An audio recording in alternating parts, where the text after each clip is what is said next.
Sir Firoz Shah Mehta ये उस स्वागत समिति के अध्यक्ष थे। और फिर उनका आज शाम को यहाँ आमंत्रण है, कल बिरला जी के यहाँ आमंत्रण है, परसों और किसी बड़े बड़े लोगों के यहाँ आमंत्रण उनका होता रहा। कस्तूरबा जी और गांधी जी इन 3 दिवस तक इन कार्यक्रमों में व्यस्त रहे। और उन्होंने खुद कहा तीसरे रोज, जब फिरोज शाह मेहता अध्यक्ष थे उस कार्यक्रम के, तब उन्होंने कहा कि मैं तो ऊब चुका हूँ, इस प्रकार के कार्यक्रम जो है वो मुझे भाते नहीं है, तो अब ऐसा न करिए, इस प्रकार के कार्यक्रम न करिए। क्यों कहा उन्होंने कहा कि मैं यहाँ कहीं कुछ भी आत्मीयता का दर्शन नहीं करता हूँ, कोई आत्मीयता नहीं है, मैं अपने लोगों में हूँ, ऐसा मुझे प्रतीत ही नहीं होता। तो मैं कहाँ से आ गया, मैं तो वहाँ दक्षिण अफ्रीका में जिन लोगों के साथ काम करता था वहाँ मुझे ऐसा प्रतीत होता था कि मैं अपने लोगों में हूँ। मैं भारत आया हूँ फिर भी अपने आप को अपने लोगों में नहीं पाता हूँ। ये उनका विचार जो था ये भारतीय चित्त, भारतीय मानस और भारतीय काल के अनुरूप है। भारत में जितने भी लोग बसते हैं, आप सब लोग, मैं भी, हमारे मन में कहीं ना कहीं सूक्ष्म रूप से ये सारे तत्व जो है, ब्रह्म का दिवस, ब्रह्म का श्वास, ब्रह्म की कल्पना, ब्रह्म की रचना, ये सारे हमारे, आज की भाषा में कहा जाए तो जीन्स में है, हमें भाता नहीं है। कुछ पश्चिमी देशों में कुछ लोग चले गए होंगे जो विज्ञान के क्षेत्र में बड़ा काम कर रहे हैं, ऐसे सब लोग कितने होंगे ऐसे लोग? 50 लाख होंगे, 1 करोड़ होंगे। तो वो 1 करोड़ लोगों का तो देश नहीं है ये 125 करोड़ लोगों का देश है, और बचे हुए 124 करोड़ यही है। उनके चित्त को, उनके मानस को और उनके मन में बसे हुए काल ज्ञान को अगर हमने भांपा नहीं ठीक से, तो फिर हम उनके लिए कुछ नहीं कर पाएंगे। तो ऐसा विचार महात्मा गांधी ने प्रकट किया, उसके अनुसार वो कार्य करते रहे। उसके 3 महीने बाद हरिद्वार में, बंबई से हजारों मील दूर हरिद्वार में एक सम्मेलन में उन्हें महात्मा इस उपाधि से अलंकृत किया गया। क्यों? तो उन्होंने हमारे चित्त, हमारे मानस और हमारे काल को पहचाना, परखा। मराठी में जिसको कहते हैं कि हम नाड़ी, देशाची नाड़ी त्यांना कळली। और उन्होंने जो भी कार्यक्रम चलाए, सारे भारतवर्ष में महात्मा गांधी को कोई जानता नहीं होगा, तब बहुत कम लोग जानते होंगे, मगर नाम तो सुना था उनका। और उनके मन में क्या बैठ गई कि इस घोर संकट काल में हमें उबारने के लिए एक अवतार आया है। ये हमारे मन में है, हमारे चित्त में है, हमारे मन में ये प्रगाढ़ विश्वास है कि जब जब हमारे देश पे किसी प्रकार का संकट आता है तो उसको, उससे उबारने के लिए एक अवतार होता है। संभवामि युगे युगे, जो द्वापर युग में भगवान कृष्ण ने कहा है, वो हमारे मन में है।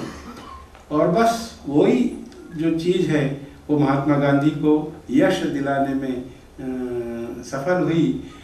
कुछ लोग जानते थे कि ये क्या करेंगे, ये व्यक्ति जो नंगा अधेड़ है ये क्या करेगा, परंतु उन्होंने जो कुछ भी कार्य किया, जो कुछ भी विचार रखे, वो सारे स्वदेशी विचार थे और वो हमारी नाड़ी पहचान गए थे। ऐसा हमारे मन में कायम है। शायद आदम और हवा की कथा दूसरे देशों में, प्रदेशों में होती होगी। आदम हवा की गाथाएं जो हैं वो इतनी सुदृढ़, जिसको बोलते हैं परिपुष्ट संदर्भ में नहीं की गई है। हमारे यहाँ जो अवतार कल्पना है ये इतनी पुष्ट कल्पना है। मैं और कुछ बताना चाहता था इसमें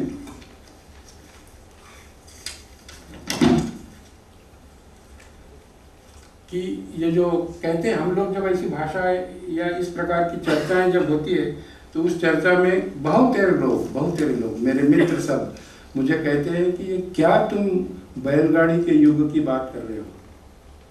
अभी तो हम चंद्रमा पे पहुंच रहे हैं, शायद कल मंगल पे पहुंच जाएंगे, गुरु पे पहुंच जाएंगे।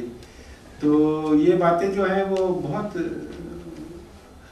अनपढ़ सी बातें हैं। ये क्यों करते हैं आप और क्यों अपना जीवन व्यतीत कर रहे हैं? ये तो अभी वो ये भी कहते हैं कि आप 18वीं सदी की बात कर रहे हैं, अभी तो 22वीं सदी चल रही है, तो 22वीं सदी में प्रवेश करो। इस प्रकार की आलोचना होती रहती है इन विषयों के बारे में। परंतु ये 21वीं 22वीं सदी है किसकी? हमारी तो नहीं है। हमारी सदी अगर है तो हम 52वीं, मैं फिर से वो पूर्व विचार पे आ रहा हूँ कि हम 52वीं सदी में हैं।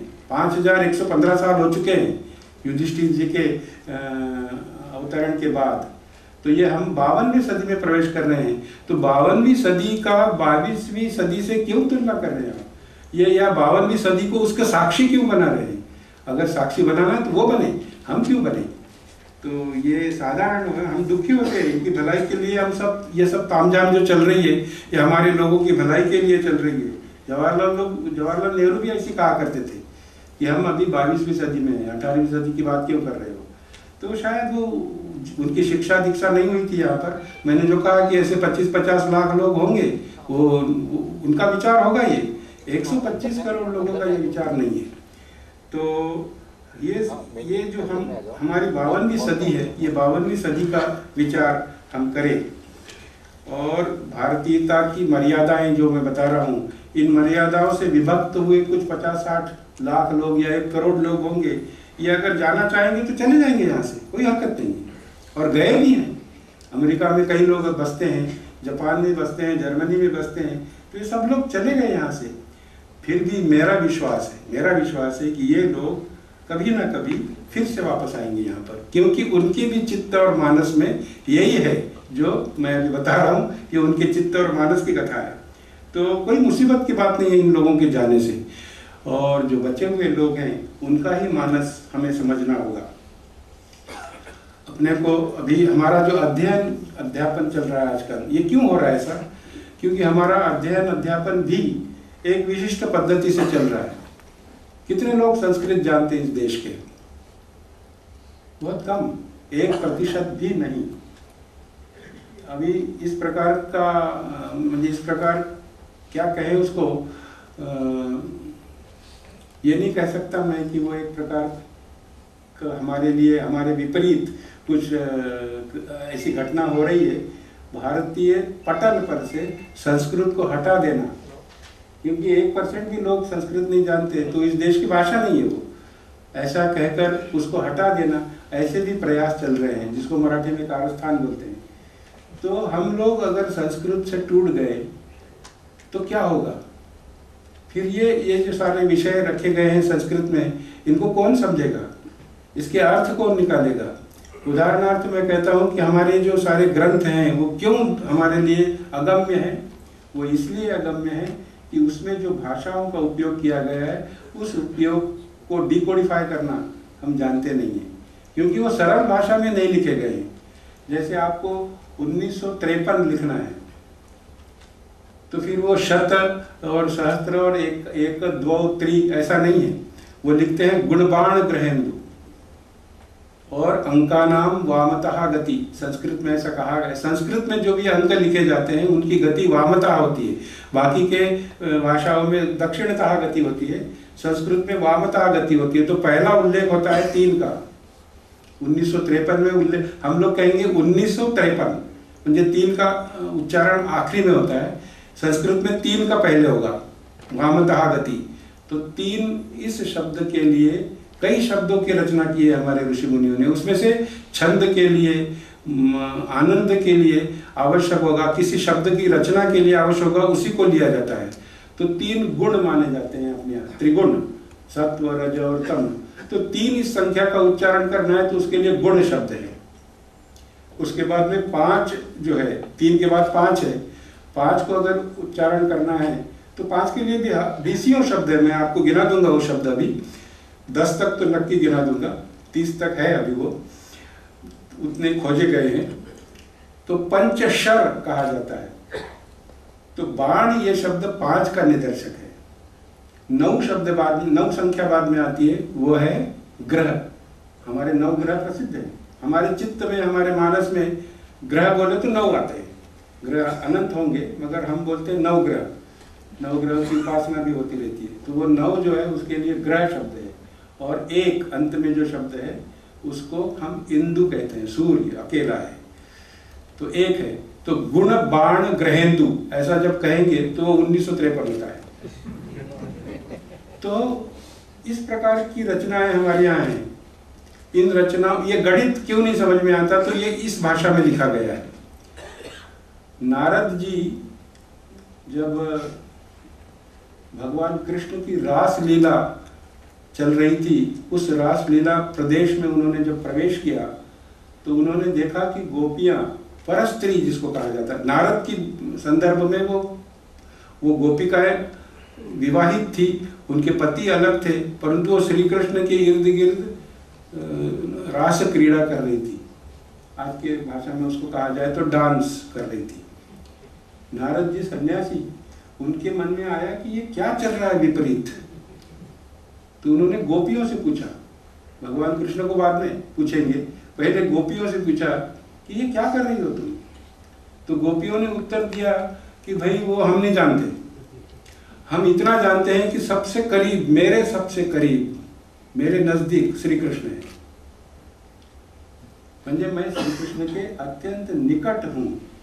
भक्ति के म्हणजे रस में अगर आप देखें तो गोपी का कहना सही है, परंतु नारद जी पूछते हैं कि वो तुम्हारे बगल में जो दूसरी गोपी है वो भी तो निकट ही है।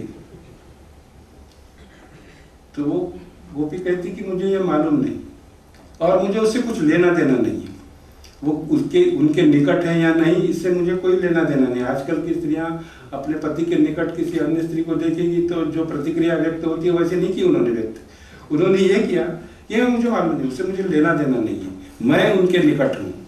ऐसी हर गोपी कहती है। इसका सीधा अर्थ ये होता है कि श्री कृष्ण ये एक वर्तुल का मध्य बिंदु है और उस वर्तुल परिघ पर गोपियां रास क्रीड़ा कर रही हैं।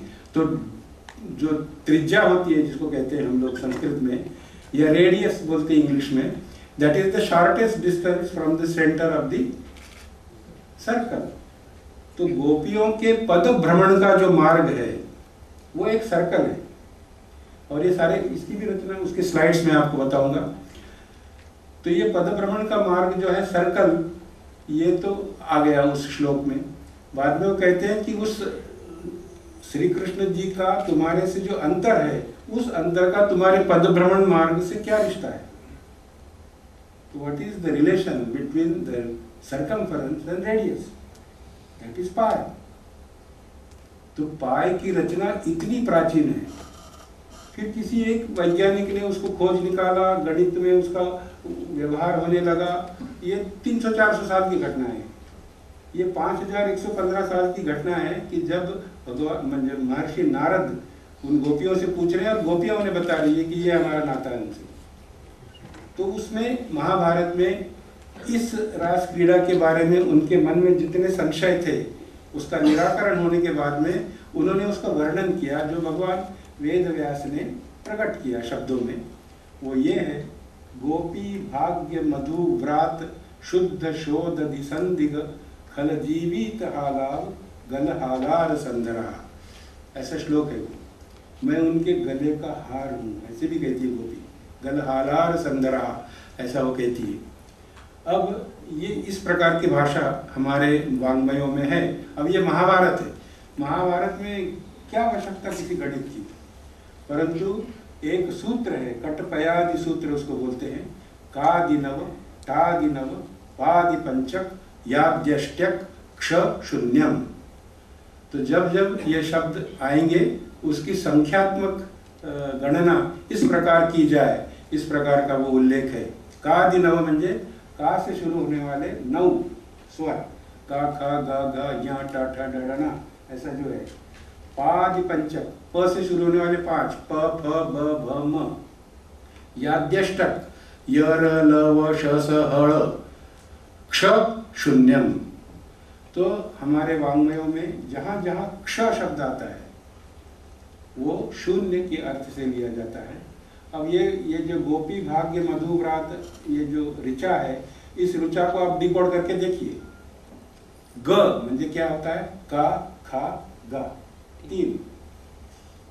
फिर आया पी, तो प म्हणजे 1, उसके बीच में बिंदु है श्री कृष्ण। ये त्रिगुणातीत, हम लोग आरती करते हैं ना, त्रिगुणात्मक त्रैमूर्ति दत्त आ जाना, ऐसा मराठी में आरती है।